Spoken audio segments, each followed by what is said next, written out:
प्रिय विद्यार्थियों, आप भौतिक विज्ञान के पहले अध्याय विद्युत क्षेत्र का अध्ययन कर रहे हैं। इसमें आज हम कूलॉम के नियम का अध्ययन करेंगे। अब अपना अगला टॉपिक है कूलॉम का नियम।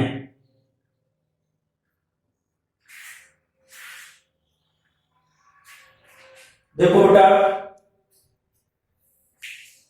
अब तक हमने पढ़ा था कि समान प्रकृति के आवेश एक दूसरे को प्रतिकर्षित का मतलब धक्का देना, और विपरीत प्रकृति के आवेश आकर्षित मतलब एक दूसरे को खींचना। तो हम छोटी क्लासों में पढ़ चुके हैं कि धक्का देना या खींचना बल है। इसका मतलब है कि दो आवेशों के मध्य, अगर दो वस्तुएं आवेशित हैं या अपन ऐसे मान लें कि कोई दो आवेश है, तो उन दो आवेशों के मध्य प्रतिकर्षण या आकर्षण बल है। तो उस बल का मान कितना होता है, किन किन चीजों पर निर्भर करता है, ये कूलॉम ने ध्यान दिया। इसलिए इस नियम को कूलॉम का व्युत्क्रम वर्ग नियम कहते हैं, और इस नियम के द्वारा विद्युत बल का मान, दो आवेशों के मध्य लगने वाला बल विद्युत बल, और उस विद्युत बल का मान ज्ञात किया जाता है। कैसे ज्ञात करते हैं, क्या होता है? तो देखो, बहुत सिंपल है। ये मान लो बेटा, इस बिंदु पर एक बिंदु आवेश Q1 स्थित है, इससे R दूरी पर दूसरा आवेश Q2 स्थित है, और दोनों आवेशों के बीच की दूरी R है। तो कूलॉम बल यानी विद्युत बल का मान दोनों आवेशों के गुणनफल के समानुपाती,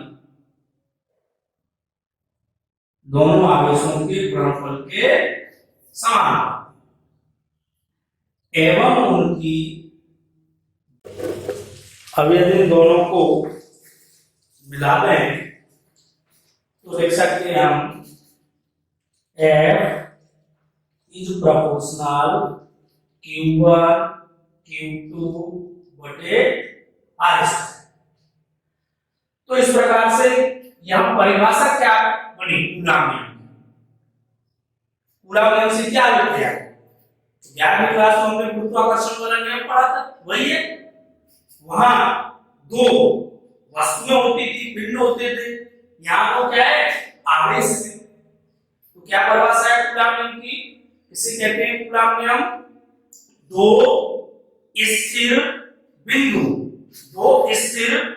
बिंदु आवेशों के मध्य लगने वाले आकर्षण अथवा प्रतिकर्षण बल का मान दोनों आवेशों के गुणनफल के समान एवं इनकी बीच की दूरी के वर्ग के व्युत्क्रमानुपाती होता है। तो सूत्र बन गया F is proportional Q1 Q2, या F इज प्रोपोर्शनल 1/r², अतः F is proportional Q1 Q2 बटे r²। तो भाषा बन गई इसकी, क्या लिखेंगे? बोलो क्या नियम बना? कितने आवेश लेंगे? कम से कम दो। तो परिभाषा बनी दो स्थिर बिंदु आवेशों, लिखते जाओ, आवेशों के मध्य लगने वाले आकर्षण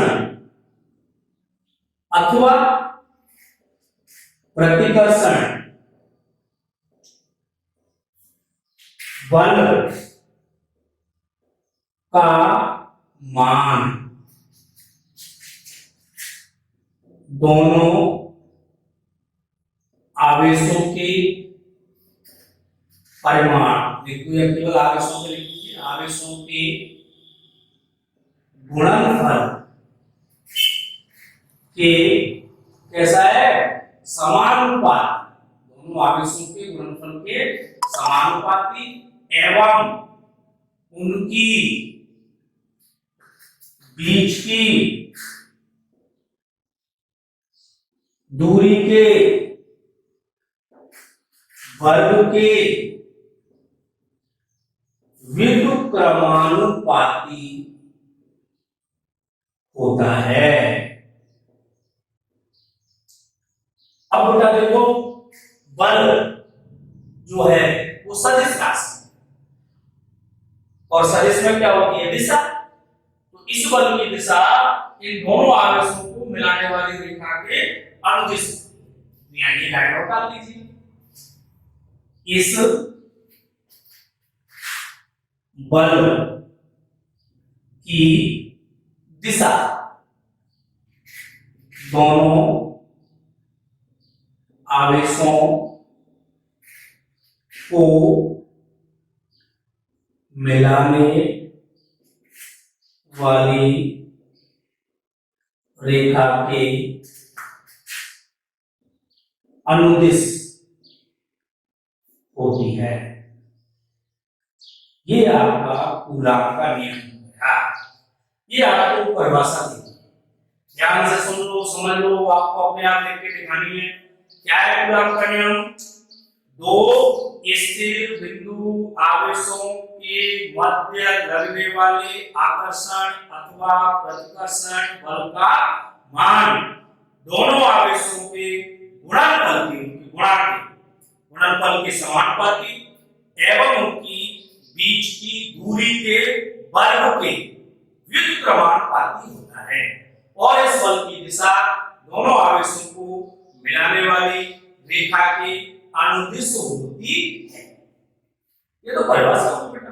अब इसे गणितीय रूप में लिखें। गणितीय रूप में पूरा परिणाम ऐसे कहा जाए तो आप यहाँ एक लाइन मान लेंगे, एक शब्द लिख देंगे।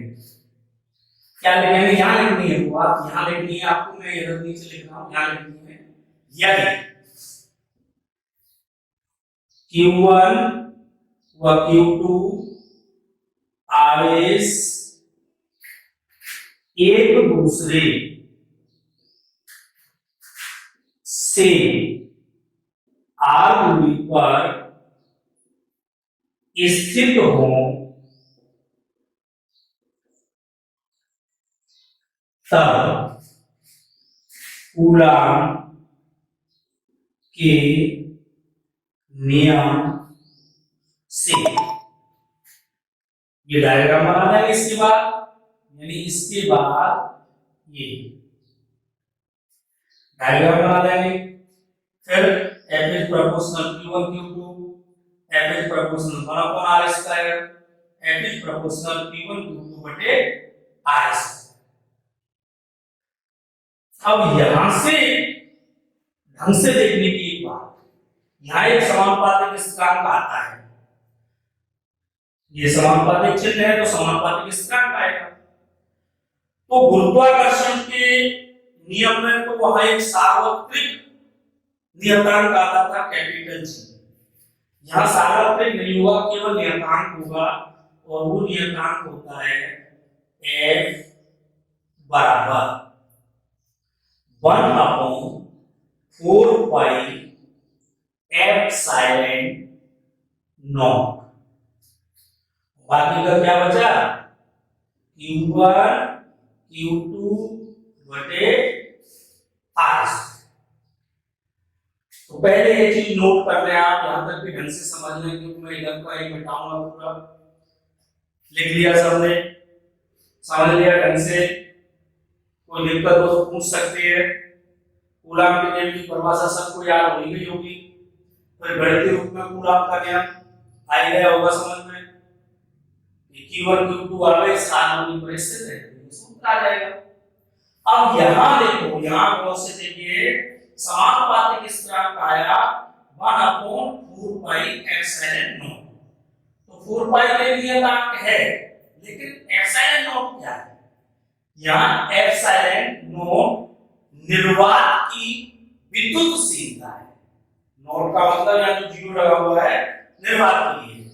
अगर कोई माध्यम होता है, दोनों आवेशों के मध्य कोई माध्यम भरा होता है, जैसे दोनों आवेशों को इसके अंदर रखते हैं, एवराइट के छड़ के अंदर या कांच रख देते हैं दोनों के बीच, तो यहाँ उसकी विद्युतशीलता आती एप्सिलॉन। नॉट में लगाते तो केवल क्या लिखते एप्सिलॉन। तो यहाँ निर्वात माना है हमने, तो यहाँ समानुपातिक स्थिरांक हो गया एप्सिलॉन। तो निर्वात के लिए ही देखेंगे और पहले से याद करेंगे, इसे लिख लेंगे। अभी मैं यहाँ लिखाऊंगा, पहले से मिटा दूं।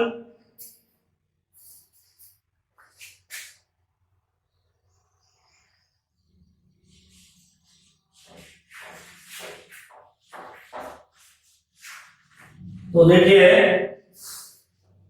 यहां पर एप्सिलॉन नॉट निर्वात की विद्युतशीलता है। यहाँ स्पष्ट अक्षरों में लिख देंगे बेटा, यहां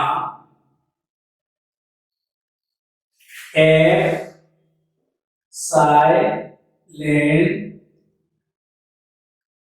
नॉट निर्वात की विद्युतशीलता क्या है? एप्सिलॉन नॉट निर्वात की विद्युतशीलता है, जिसका मान यानी एप्सिलॉन नॉट बराबर 8.85 गुना 10⁻⁻12 कूलम स्क्वायर, इकाई होगी इसकी कूलम स्क्वायर प्रति न्यूटन मीटर स्क्वायर होता है। इसका मतलब है ये भी एक नियत राशि हो गई। ये सारी राशियां देखो एक नियत है, तो यहाँ एक नया नियतांक लिख देंगे। अतः 1/4 पाई एप्सिलॉन नॉट, इसका मान तो नियत है एप्सिलॉन नॉट बराबर इस पूरे को एक नियतांक अगर मान लें हम k, तो k का मान निकाला जा सकता है। k बराबर होगा यहाँ 1/4 गुणा 3.14 गुणा 8.85 गुणा 10⁻⁻12। और यहाँ इसकी इकाई आएगी तो मात्रा उल्टा हो जाएगा, यानी न्यूटन मीटर स्क्वायर प्रति कूलम। इसे हल करने पर हमें प्राप्त होता है k बराबर 9 गुणा 10⁻9 न्यूटन मीटर स्क्वायर प्रति कूलम। अब बेटा यहाँ सीधा इसके स्थान पर k का मान ले सकते हैं कि नहीं, और k का मान आएगा, तो F बराबर आ गया F बराबर k Q1 Q2 बटे R स्क्वायर, और k का मान कितना है 9 गुणा 10⁻9, ऐसा ही न्यूटन मीटर स्क्वायर प्रति। अब इसकी दिशा कहां थी? दोनों आवेशों को मिलाने वाली रेखा, यानी ये रेखा r क्या होगी होगी, तो आप चाहो तो सदिश रूप में लिखेंगे तो यहाँ r कैप लगा सकते हैं, यानी इसे ऐसे लिख दीजिए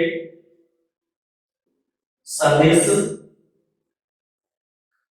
रूप में लिखने पर तो सूत्र बन गया है F बराबर परिमाण तो है k Q1 Q2 बटे R स्क्वायर, और यहाँ वेक्टर लगाएंगे तो दिशा आ जाएगी यहाँ आर है, इकाई सदिश लगा देंगे आर है। इस तरह से इसी सदिश रूप में लिख सकते हैं। तो ये कूलॉम का नियम था।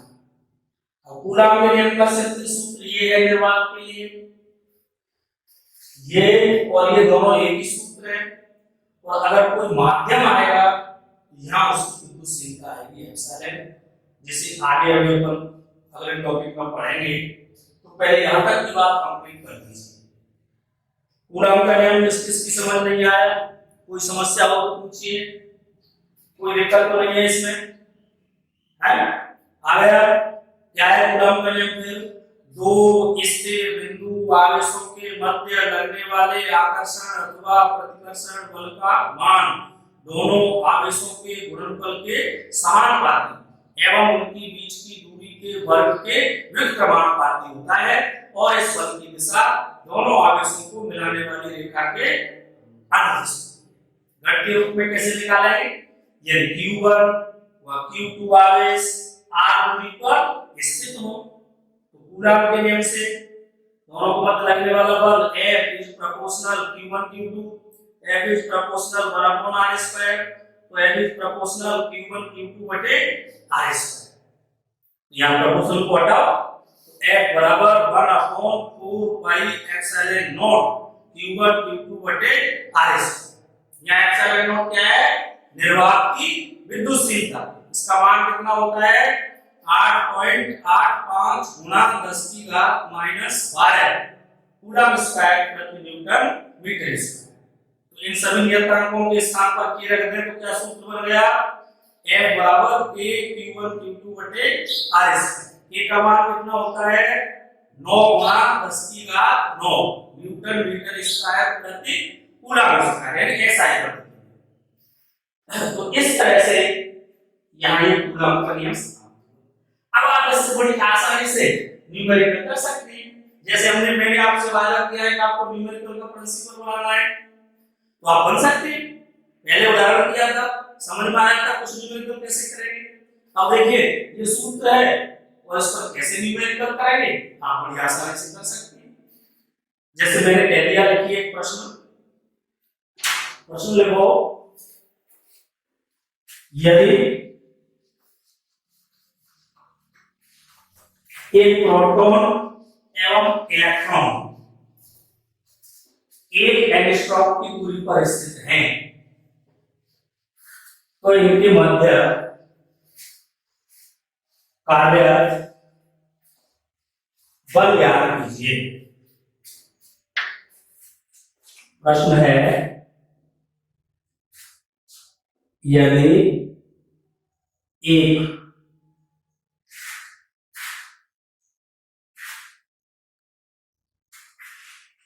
इलेक्ट्रॉन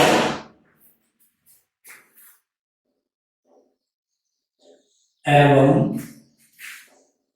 प्रोटॉन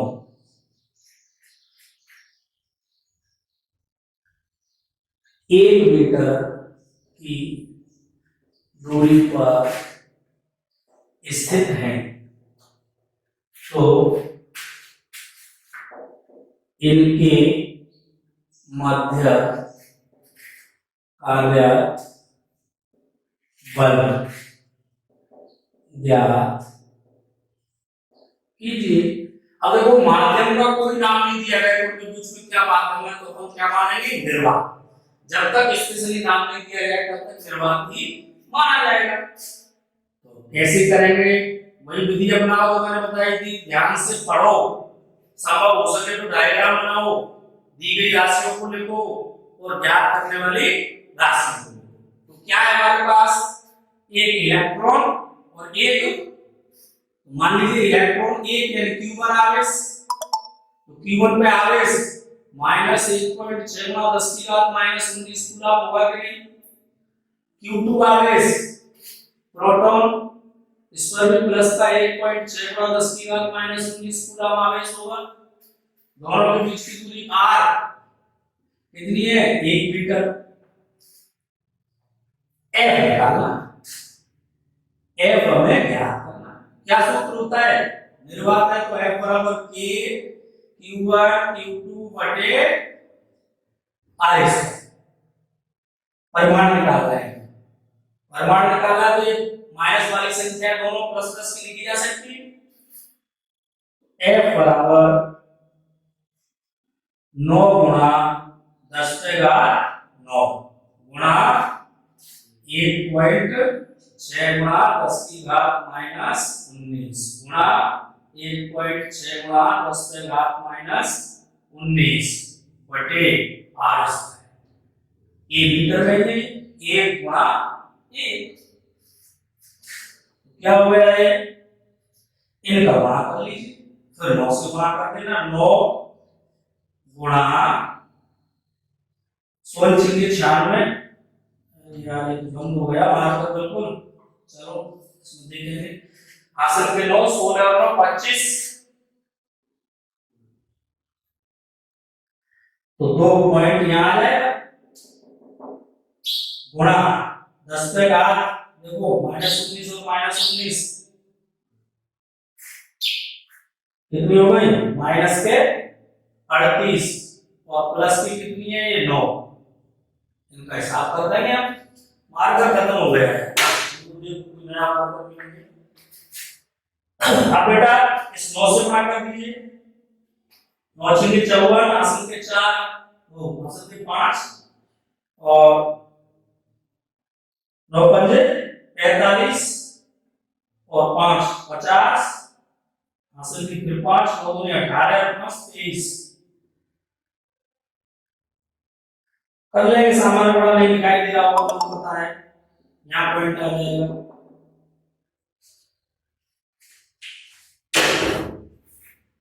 तेईस पॉइंट ये 23.04 गुणा 10 पे घात -38 में से 9 जाएंगे तो कितने बचे? माइनस के 29 न्यूटन। ये बड़ा है। आगे समझ में कर सकते हैं। चलो तो देखते हैं, फिर आगे बढ़ते हैं।